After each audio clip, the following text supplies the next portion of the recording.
Hey nerds, welcome back to another episode here on the Feed the Beast world. I think my keyboard's glitching out a bit there. Yeah, it's not responding very well. Hold on, I just gotta drop it on my desk and that for some reason always fixes it. There you go, works like fine again. Okay, quick update on the storage situation. Let's see, we've got three 64K drives now. They're mostly full. This one's just missing a few pieces that I just took out to work on some stuff. We've got nearly everything in there now. I think this chest is the only, well, this and this, but I don't really want to waste space putting these in because these are all going to take up like one space each. Actually, I think they might take up like one space between them, but I'm not sure. So those are the things I'm not going to bother putting in. The things that I don't really use, I'll put the saplings in at some point as well. I just put them in there because I don't know why I put them in there.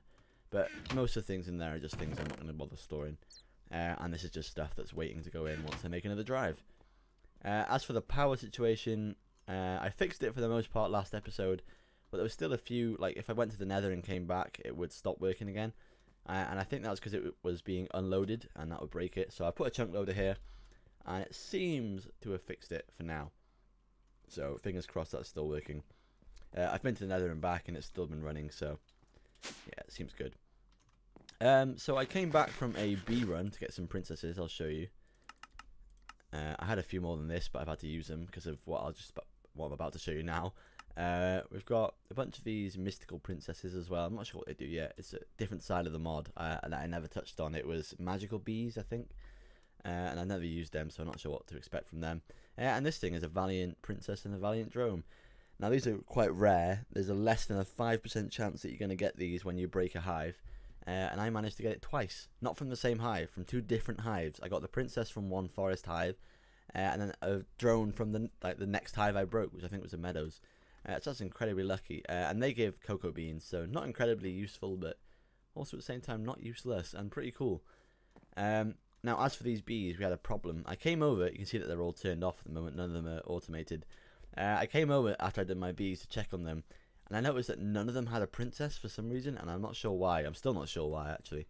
I think maybe something glitched out with these, and it spat them out when it wasn't supposed to. So I've updated them now to a thing called an apiarist pipe. And this is built specifically for the bees.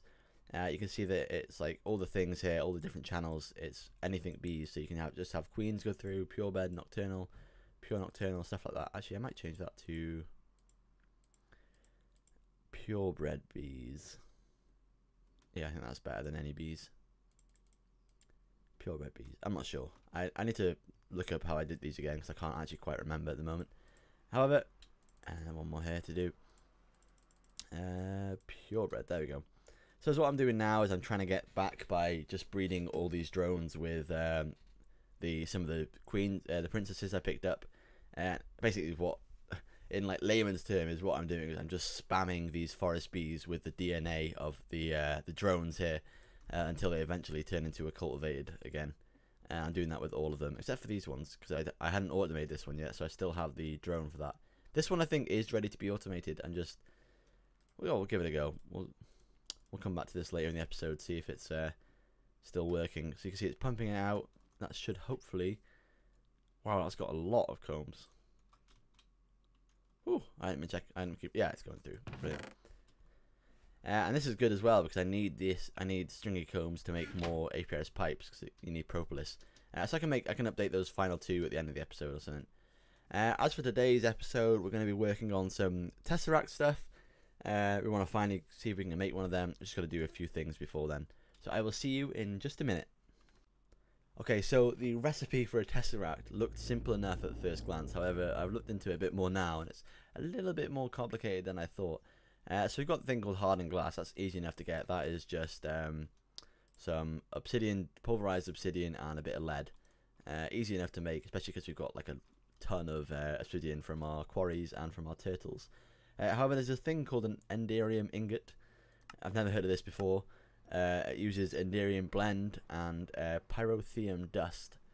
And the most difficult part about getting pyrotheum dust is the fact that it uses some thing called sulfur.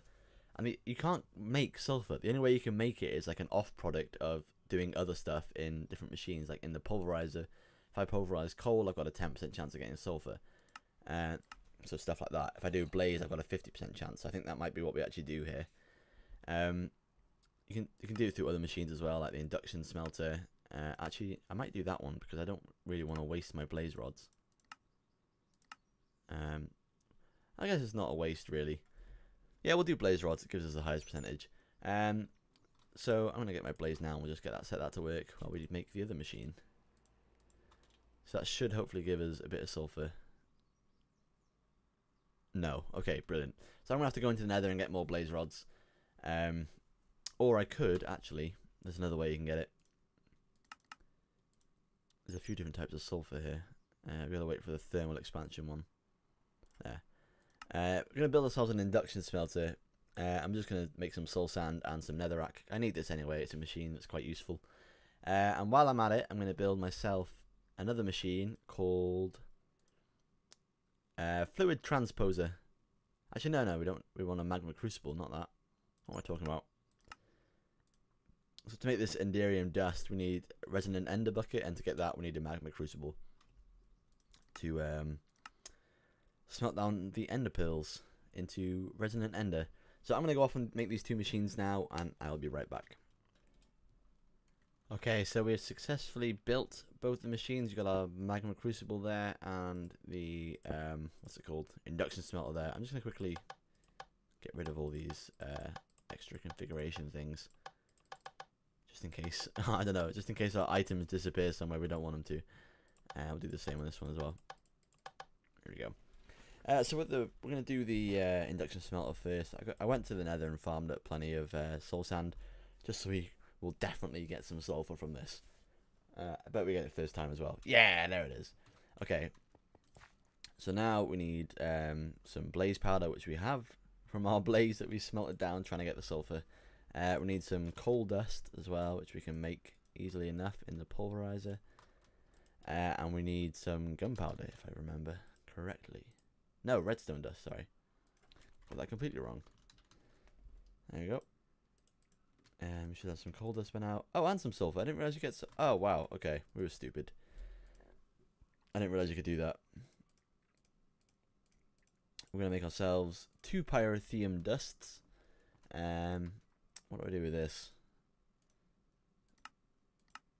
Oh yeah, we need the enderium blend, and to get that we need some pulverized tin, it looks like. Just a bunch of tin and some enderpearl liquid. Resonant ender. Do we have any enderpearls? We don't, but we do have a bunch of enderpearl dust, which we can turn into enderpearls. I think it was 4 enderpearls. That should be, hopefully, plenty. I don't know how much one of them gives. Oh, 250. I think it gives 1,000. That gives us 1 bucket. So that is just about enough. I don't know how to get it out of here with a bucket. Can I just do... Oops. That? Nope. Okay, I'm not sure how to get it. Oh, I know what I need. I need a liquid transposer, or whatever it's called. Man, machines. Liquid. I don't know what it's called, but I'll find it and I'll be right back. Okay. We have got ourselves a fluid transposer. Now we just need to set it up so that this resonant ender goes into that machine, and I think I do it that way. And that way. Yeah, there it is. Then we just need to grab another bucket because I had to use one to make it. There we go. Hopefully we just chuck that in there. Bloop, there it is. Brilliant. So now we need to stick that in there. We need a bunch of tin to give us the shiny metal, hopefully. There it is. Oh, yes, finally. Okay, we got it. And then what do I do with this? Where did this go? Did it go in here?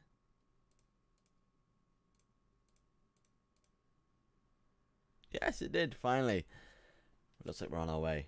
Oh, we need 4 of this, don't we? We need 4 of this. Alright, gives us 2. Phew. And then to build this, we need that. We need our hardened glass. We need a diamond in the middle. Yep, we have a diamond there. And then I need 2 of these. Oh, I just realised I need to build 2 of these because obviously you can't just have 1 Tesseract. Okay, so we've got ourselves a Tesseract frame. I'm going to quickly make another one of these. And we need a bunch more enderpearl dust as well. Okay, so there we go. We've now got 2 Tesseract frames. We need to fill in with Resonant Ender, I think it's called, isn't it? Yeah. I've managed to get a bunch of ender pearls, and I did this through cheating. I did this through a thing called, I don't have any left at the moment, but I did it through a thing called Mimechite. This stuff. And basically, you can use it to duplicate a bunch of blocks like this, see? And the enderpearl one, where is that? If I can find it. But basically, it gives you like 16 enderpearl dust, I think it does. Yeah, I'm not going to be able to find it, am I? Alright, but you can mimic any block you want with it. Why is this? Oh, it hasn't stopped. Okay. So 3,000, that hopefully is enough to fill up 2. I didn't actually check how much it takes. We can double check here now. Tesseract. 1R. Yeah, it takes 1,000 to fill up 1 of them. Brilliant. So we have enough to fill up 3 if we needed to. However, I am out of hardened glass and stuff, so I can't make another. I really need 1 at the moment, so that's fine. And then to make it an actual Tesseract, we need to fill it with bronze and silver, it looks like. So we'll do that now. Bronze. I don't think I have any bronze. No, but we have silver.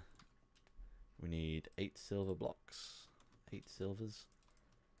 And that gives us 9, so we're going to stick that in the middle there. Put the silver around it. We actually have 2 of them, so we can do that. Grab the other frame as well. And now to make the copper, we need some tin. To make the bronze even, we need a bit of tin. And a bit of copper. Ooh, we're low on copper. Well, we're not. We have a load, but we need to start processing it. We need to set up the automatic ore processor as well. That will come in handy. There we go. We've got loads of bronze now. 1, 2, 1, 2, 1, 2, 1, 2. And there we have it. We have 2 Tesseracts. Okay, so I've got a quick little... I wouldn't really call it a mock-up. It's actually what I probably use, but this is what the Energy Tesseract allows us to do. So you can see here we've got 2 different inputs going in. We've got the power coming out and the items going in. This isn't the best method at the moment. It's the only way I could really figure out of doing it. Was to put a chest on top of here and then suck it out of the chest. No other way was really working. Actually, maybe if I stuck that there, it might work. I'll have to test that. Do some more testing. But this is the way I figured out works for now. Like I said, it's not the best method because it can't keep up with the amount of items that come in. Look how fast this quarry is going. It's insane. But yeah, basically that's all we need. That little system there that can be anywhere in the world. I might need to take a chunk loader with me if I go too far away. Because I know the quarry keeps chunks loaded, but I'm not sure how many chunks or whatever. So that could be moved anywhere I wanted it to be, and it would still work. And then if we come downstairs, let's actually make this jump. If we come downstairs, I actually haven't tested that this side of things work at the moment. So it could all be going. I need to do the bees as well, don't I? Let's run in here. There's no items on the floor, which is a good sign. This should be full of... Yeah, there we go.